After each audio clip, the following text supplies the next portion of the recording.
السلام عليكم ورحمة الله وبركاته. الحمد لله اللهم صل على سيدنا وعلى آله وصحبه أجمعين. കുറേ ദിവസമായിട്ട് ഒന്ന് നിങ്ങളായിട്ട് സംവദിക്കണമെന്ന് ഞാനിങ്ങനെ ആഗ്രഹിച്ചുകൊണ്ടിരിക്കുകയാണ്.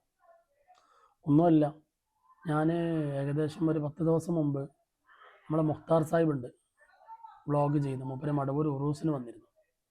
അങ്ങനെ മൂപ്പര് അവിടുന്ന് പിന്നെ എന്താ പറയുക, അവിടുന്ന് വ്ളോഗ് ചെയ്തപ്പോൾ എന്നോട് അതിർച്ച കയറ്റി അവിടെ ഉണ്ടായപ്പോൾ എന്നോട് ചോദിച്ചു, നിങ്ങൾ 2 വാക്ക് സംസാരിക്കുന്നു വെച്ചു. ഞാൻ സീമലതയുടെ ഉറൂസുമായിട്ട് ബന്ധപ്പെട്ട് കുറച്ച് കാര്യങ്ങൾ പറഞ്ഞായിരുന്നു. അപ്പോൾ ആദ്യമായിട്ട് പറയാനുള്ളത്, അറബിയിൽ മഹാന്മാർ പറഞ്ഞൊരു വാക്കുണ്ട്, അന്നാസ് അഅദാഉ മാ ജഹിലു എന്ന. ആ വാക്ക് അറബിയാണെങ്കിലും അതൊരു കോമൺ ഫാക്റ്റാണ്. ജനങ്ങൾ അറിവില്ലായ്മയുടെ ശത്രുക്കളായിരിക്കുന്നു. അറിവില്ലായ്മ എന്ന് പറഞ്ഞാൽ ഒരു അലങ്കാരമല്ല, ഒരു കുറവല്ല. അറിവില്ലായ്മ ഒരു കുറവല്ല.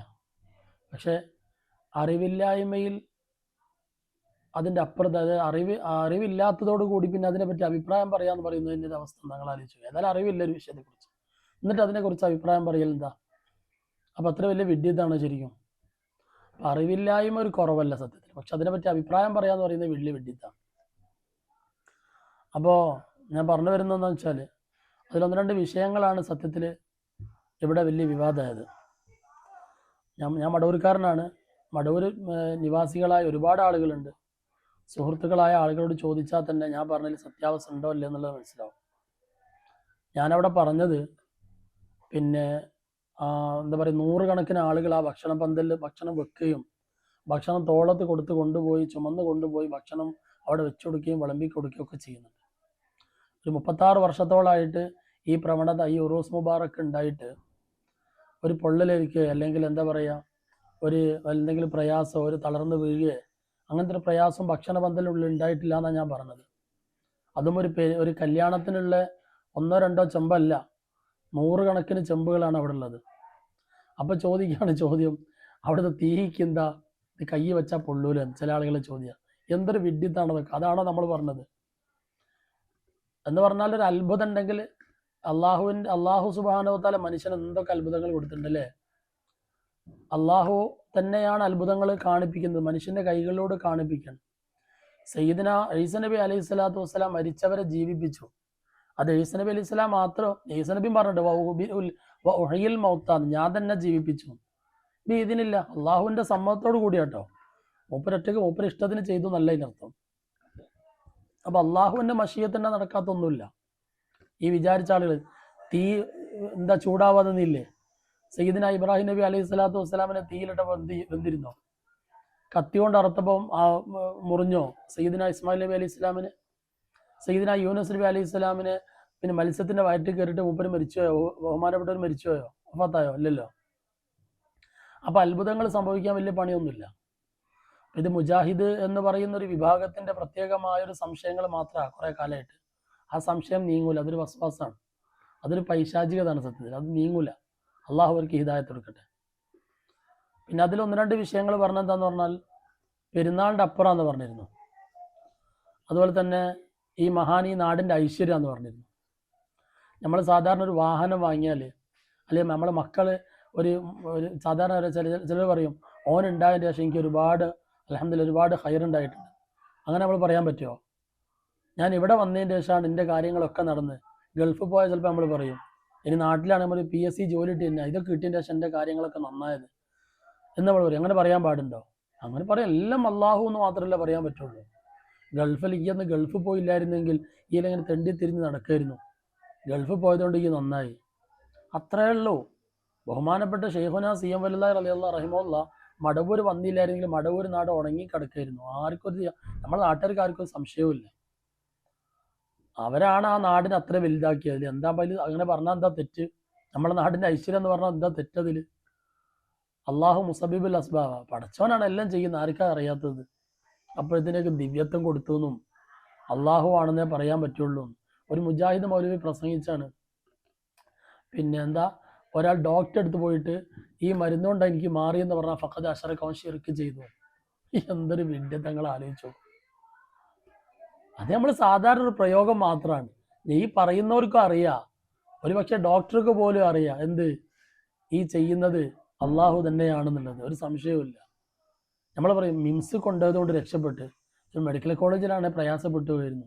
എന്ത് മെഡിക്കൽ കോളേജിൽ വേറെ പഠിച്ചവനും മിംസിൽ വേറെ പഠിച്ചവനുള്ളത് ട്രീറ്റ്മെന്റിന്റെ വ്യത്യാസമായിരിക്കും. അപ്പൊ നമ്മൾ പറയും എന്താ ആ ഡോക്ടറുള്ളത് കൊണ്ടാണ് രക്ഷപ്പെട്ടെന്ന് പറയും. അങ്ങനെ പറയാൻ പാടുണ്ടോ?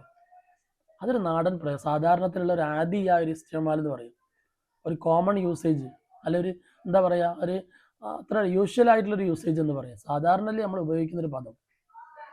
പിന്നെ പെരുന്നാളിന്റെ അപ്പുറം എന്ന് പറഞ്ഞിരുന്നു. അപ്പൊ പെരുന്നാളല്ലേ വലിയ ആഘോഷം. നമുക്കൊരു കുഞ്ഞ് പിറന്നാൽ ആ ദിവസം ഞാൻ ഒരുപക്ഷെ പെരുന്നാളിനേക്കാൾ വലിയ സന്തോഷം ഉണ്ടാവും. ഞാനിപ്പോൾ ഒരു കാര്യം പറയാം, ഒരു ഉദാഹരണം പറഞ്ഞാൽ, പെരുന്നാളിന്റെ തലേന്ന് അല്ലെങ്കിൽ പെരുന്നാളിന് അന്ന് രാവിലെ സുബഹിന്റെ ശേഷം നമ്മൾ ആരെങ്കിലും പ്രധാനപ്പെട്ട വാപ്പയമ്മ വളരെ പ്രധാനപ്പെട്ട ഒരാൾ മരിക്കുകയാണ്.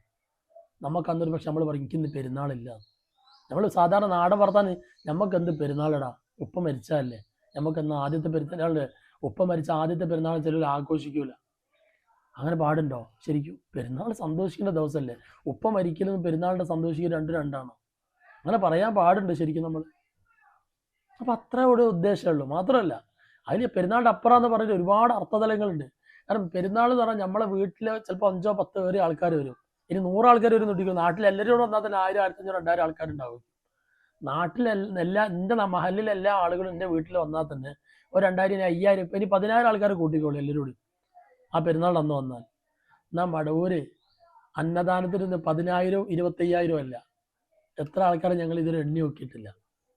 കാരണം സുബഹി നിസ്കാരം എന്ന് പറഞ്ഞാൽ അന്ന് ബാങ്ക് കൊടുത്ത് മുതൽ എന്ത് ചെയ്യും? നിസ്കരിക്കും.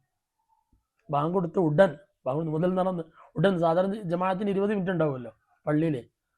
അപ്പോൾ ആ സമയം മുതൽ നിസ്കാരത്തിന്റെ ശേഷം ദുആന്റെ ശേഷം അന്നദാനം തുടങ്ങി ഏകദേശം മഗ്രിബ് വരെ, എനിക്ക് ഓർമ്മയുണ്ട് മഗ്രിബ് വരെ അന്നദാനം ചോറ് കൊടുത്ത സമയമാണ്. 5, 5:30, 6 മണി വരെ ഒക്കെ അന്നദാനം ഉണ്ട്. 6 മണിക്കൊക്കെ ബാങ്ക് കാണുന്ന സമയം ഉണ്ടായിരുന്നല്ലോ. ആ സമയത്തൊക്കെ ഭക്ഷണം, അതായത് ഇടതടവില്ലാതെ ഞങ്ങൾ സാധാരണ അനൗൺസ്മെന്റ് പറയാറുണ്ട്, ഒരു നിമിഷം പോലും ബാക്കി ഉണ്ടാവില്ല അവിടെ. സാധാരണ നമ്മൾ പറയുന്ന പ്രയോഗങ്ങളാണ്. അതിൽ എൻ്റെ നാട്ടിലൊരു ചങ്ങായിണ്ട്, ഒരു ആരിഫ് എന്ന് പറഞ്ഞിട്ടുണ്ട്. പിന്നെ അവനിട്ടെന്താ അവിടെ ഞാൻ പറഞ്ഞു നായ അതുപോലെ തന്നെ കാക്കയൊന്നും അവിടെ വരില്ല എന്ന്.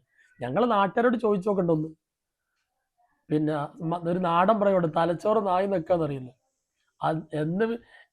എന്ന് പറയുന്നത് പോലെ ഇതിനെപ്പറ്റി അവിടെ വന്ന അറിവ്, അവിടെ വന്നു നോക്കണം, ഒരു നിമിഷമെങ്കിലും അവിടെ വന്ന് നോക്കണം. അവിടെ ഇത്തരം അപശബ്ദങ്ങളോ ഈ പറയുന്നത് സത്യമാണോ അല്ലേ എന്നുള്ളത് നമ്മളൊന്നും അറിയാത്ത രീതിയിൽ പെട്ടെന്ന് പുറത്ത് നമ്മൾ അതിനെ പ്രതികരിക്കില്ല വേണ്ടത്.